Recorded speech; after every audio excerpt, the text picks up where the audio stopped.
Welcome है students आप सभी का। आज हम बात करेंगे यूके में कौन कौन सी यूनिवर्सिटीज कौन कौन से कोर्सेज प्रेजेंट इनटेक्स के लिए अवेलेबल हैं। बहुत इंपॉर्टेंट इंफॉर्मेशन है, बने रहे हमारे साथ। आज के हमारे गेस्ट हैं स्टडीज केयर से सीनियर कंसल्टेंट किरणदीप कौर जी। बहुत बहुत स्वागत है किरणदीप जी आपका। Thank you so much sir and सत श्री अकाल जी साਰਿਆਂ ਨੂੰ। सबसे पहले बात करते हैं इनटेक कौन से अवेलेबल है और इस इनटेक्स में यूनिवर्सिटीज कौन कौन सी हैं। सर अगर मैं यूके में इनटेक की बात करूं तो अभी के लिए जो इनटेक ओपन है वो है जनवरी 2025 इनटेक, जिसमें स्टूडेंट अभी भी अप्लाई कर सकता है। बट टाइम हमारे पास बहुत ही कम है क्योंकि दिसंबर 10 या 12 तारीख तक ऑफर एंड कैश की डेडलाइंस आनी जो है वो स्टार्ट हो जाएंगी। हमारे पास अगर देखा जाए तो कल का ही दिन है इस मंथ का, एंड उसके बाद दिसंबर स्टार्ट हो जाएगा। सो दिसंबर 10 तारीख तक स्टूडेंट्स के पास टाइम है यूके स्टडी वीजा अप्लाई करने के लिए। बैचलर जनवरी के लिए ऑलमोस्ट सब जगह पे क्लोज हो चुका है, बट यस जो मास्टर्स डिग्री है वो अभी भी ओपन है। फर्स्ट ऑफ ऑल हम बात कर लेते हैं क्वेंट्री यूनिवर्सिटी में। क्वेंट्री यूनिवर्सिटी में मास्टर्स प्रोग्राम जो है वो अभी भी ओपन है। मैनेजमेंट के प्रोग्राम्स ओपन है। 1 साल की ड्यूरेशन है मास्टर्स की, जिसमें स्टूडेंट्स जो है वो अप्लाई कर सकते हैं। दूसरा मैं बात करूं बर्मिंघम सिटी यूनिवर्सिटी, उसमें भी मास्टर्स प्रोग्राम ओपन है। सेम मैनेजमेंट के प्रोग्राम ज्यादा ओपन मिलेंगे। अगर मैं कंप्यूटर साइंस या अदर स्ट्रीम की बात करूं तो वो कहीं ना कहीं थोड़े से कम प्रोग्राम है जो कि ऑलमोस्ट क्लोजिंग नोट्स पे हैं। अगर मैं बात करूं यूनिवर्सिटी ऑफ लॉ है एक, जिसके टोटल 7 कैंपस हैं यूके में ही। उनमें प्रोग्राम जो है वो लॉ के प्रोग्राम भी ओपन है, एचआर के प्रोग्राम्स भी ओपन है एंड मैनेजमेंट के प्रोग्राम्स भी ओपन है। अगर कोई भी स्टूडेंट जो मास्टर्स के लिए जनवरी 25 के लिए अप्लाई करना चाहता है तो वो उनके पास अभी भी ऑप्शंस है अप्लाई करने के लिए। लास्ट यूनिवर्सिटी ऑफ संडरलैंड की बात करूं तो वो वेवर पे एप्लीकेशंस लेती हैं पंजाब हरियाणा से। कोई भी स्टूडेंट जिसने इंग्लिश प्रोफिशिएंसी का टेस्ट नहीं दिया है और वो यूके स्टडी वीजा अप्लाई करना चाहते हैं और उनकी 12th जो है वो 2020 ऑनवर्ड्स पास आउट है, इंग्लिश का जो स्कोर है वो 80 एंड अबव है, तो स्टूडेंट जो है वो वेवर के बेसिस पे अप्लाई कर सकता है यूनिवर्सिटी ऑफ संडरलैंड में। सेम उसमें भी मैनेजमेंट के कुछ लिमिटेड प्रोग्राम्स ओपन है, सारे प्रोग्राम्स ओपन नहीं है। अगर मास्टर्स की बात की जाए यूके में, ड्यूरेशन विल बी फॉर 1 साल ही होती है मास्टर्स की। यस यूनिवर्सिटी ऑफ लॉ में कुछ ऐसे प्रोग्राम्स हैं जिनमें 1 साल का प्लेसमेंट ईयर साथ में दिया जाता है, जिसमें 1 साल की स्टडी है और 1 साल का लाइक पेड इंटर्नशिप है प्लेसमेंट ईयर में। ये बेनिफिट है।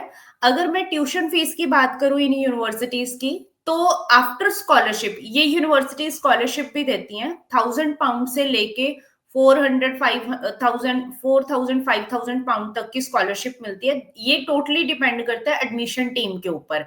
इनिशियल स्टेज पे हम कमिटमेंट नहीं करते हैं, हम डॉक्यूमेंट शेयर करते हैं। यूनिवर्सिटी एडमिशन टीम डिसाइड करती है कि उनको कितनी स्कॉलरशिप किस बच्चे को प्रोवाइड करनी है। So that depends on the admission team. Scholarship के बाद जो पेएबल ट्यूशन फीस है यूके में वो 12,000 पाउंड से लेके 18,000 पाउंड तक जाती है इन यूनिवर्सिटीज की जो मैंने आपको बताई है। वीजा अप्लाई करने से पहले सबसे पहले ऑफर आएगा। ऑफर का जो टाइम पीरियड है वो 10 to 15 वर्किंग डेज का है। हमारे पास डायरेक्ट टाई अप होने की वजह से हम चेज करके ऑफर ले सकते हैं, बिकॉज हमारे पास टाइम बहुत ही लिमिटेड है यूके में अप्लाई करने के लिए। अगर देखा जाए तो सिर्फ और सिर्फ 1 महीना ही है बीच में, जिसमें ऑफर भी लेनी है स्टूडेंट को प्लस फाइलिंग भी करनी है। अभी हम सिर्फ उन्हीं स्टूडेंट को सुजेस्ट कर रहे हैं जिनके फंड्स ऑलरेडी रेडी हैं। 28 दिन पुराने फंड्स हैं जिन स्टूडेंट के पास, सिर्फ हम उनको ही प्रमोट कर रहे हैं, क्योंकि हमारे पास उतना टाइम नहीं है कि हम 28 दिन पैसा पुराना शो कर पाए। अगर स्टूडेंट कॉन्फिडेंट है, अभी भी आज 29 है और 30 को भी अगर बच्चा फंड्स डाल रहा है अकाउंट में, तो वो जाके मेच्योर होंगे 26 या 27 तारीख को, जो हमें 28 दिन पुराने चाहिए होते हैं। बहुत ही लिमिटेड सा टाइम है। मैं आपको एक चीज क्लियर कर दूं, ऑफर आने के बाद स्टूडेंट को 50% की ट्यूशन फीस डिपॉजिट करनी होती है। अपार्ट फ्रॉम दिस उसको जो पेंडिंग ट्यूशन फीस है, मान लो अगर 12 लाख ट्यूशन फीस है, उसने 6 लाख बच्चे ने पे कर दिया, 6 लाख पेंडिंग है। पेंडिंग ट्यूशन फीस के साथ अगर बच्चा इनर लंदन जा रहा है तो 12 लाख इनर लंदन का, अगर आउटसाइड लंदन जा रहा है तो 10 लाख आउटसाइड लंदन का, प्लस करके उसको 28 दिन पुराना अकाउंट में शो करना है वो पैसा। जो पैसा अकाउंट में शो हो रहा है वो सेविंग्स और एफडी की फॉर्म में ही चाहिए होता है, और जो मनी है वो सिर्फ और सिर्फ पेरेंट शो कर सकते हैं, मींस मदर, फादर, या फिर मेन एप्लीकेंट खुद कर सकता है। इवन यूके में सिबलिंग्स भी कोई फंडिंग शो नहीं कर सकते। पैसा कहाँ से आया, सोर्स ऑफ फंड, ये चीज चेक नहीं होती है। पैसा जो है वो सेविंग्स की फॉर्म में या एफडी की फॉर्म में पड़ा होना चाहिए और 28 दिन पुराना होना चाहिए। हमें एक कवरिंग लेटर चाहिए होता है बैंक की तरफ से, जिसका फॉर्मेट हम प्रोवाइड करेंगे। वो जैसे ही हमारे पास आ जाता है तो हम आगे प्रोसीड कर देते हैं। सो कोई भी स्टूडेंट जिसके पास या तो 28 दिन पुराने फंड्स पड़े हैं, या फिर वो अभी भी अप्लाई करना चाहता है और 28 दिन पुराने फंड्स, अभी अभी तो बहुत ही लिमिटेड टाइम है, वैसे तो मैं उनको ही सुजेस्ट करूंगी जिनके फंड्स ऑलरेडी 28 दिन पुराने हैं, क्योंकि 2 जनवरी 2025 से लिविंग एक्सपेंस जो है वो भी इंक्रीज हो रहा है। जो हम इनर लंदन का 12 लाख शो कर रहे हैं वो बच्चे को 13.5 से 14 लाख शो करना है 2 जनवरी 2025 के बाद।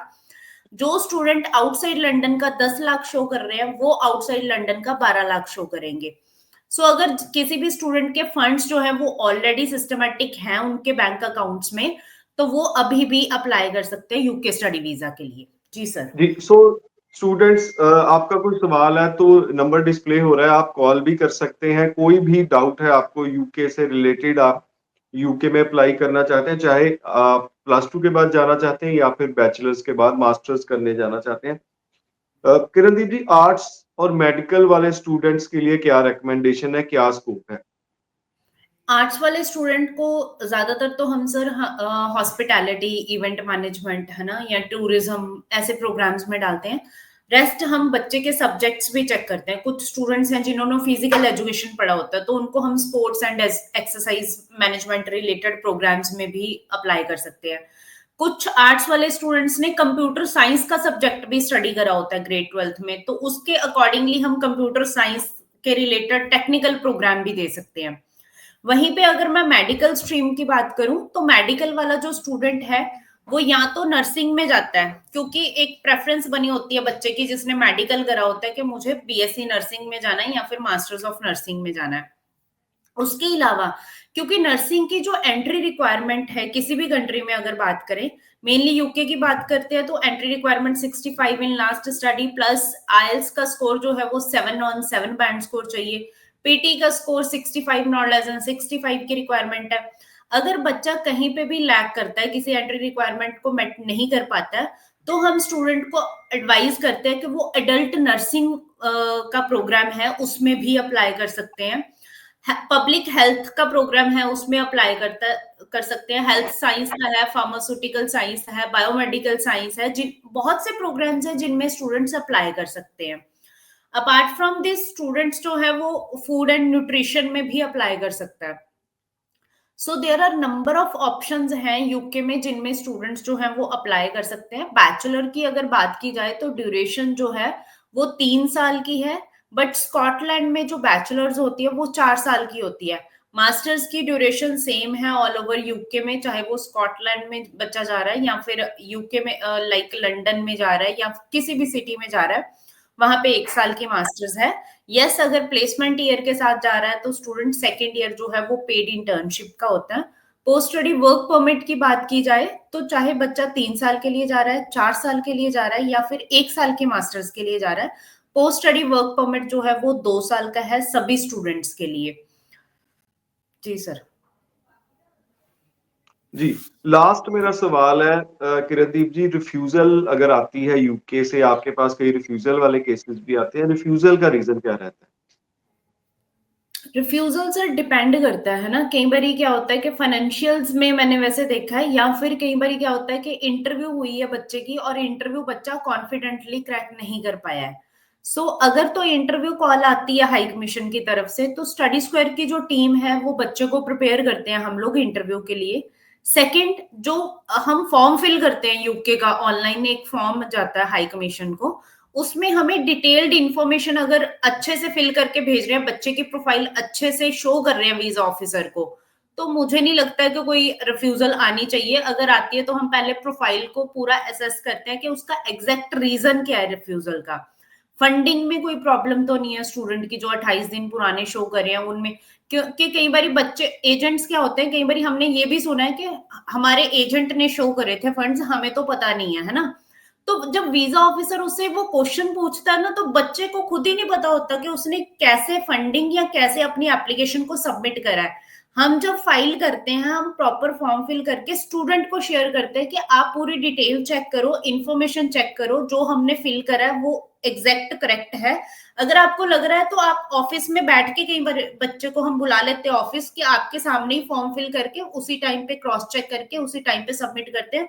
क्योंकि स्टूडेंट को अपनी फाइल के बारे में छोटी छोटी बातें पता होनी चाहिए कि फॉर्म कहाँ से फिल हुआ है, क्या इंफॉर्मेशन फिल हुई है, ताकि वीजा ऑफिसर जब भी उसको पूछे, बच्चे को क्लैरिटी हो कि हाँ मैंने इतने फंड्स दिए थे, इस साइट से जाके मैंने फॉर्म फिल करा है, ये मैंने पेरेंट्स की डिटेल डाली है, यहाँ पे मेरी अकोमोडेशन है, यूनिवर्सिटी की डिटेल है, प्रोग्राम इतनी डेट से स्टार्ट है, अब खत्म है, इतनी स्कॉलरशिप जितनी भी मिली है बच्चे को वो उसको पता होनी चाहिए।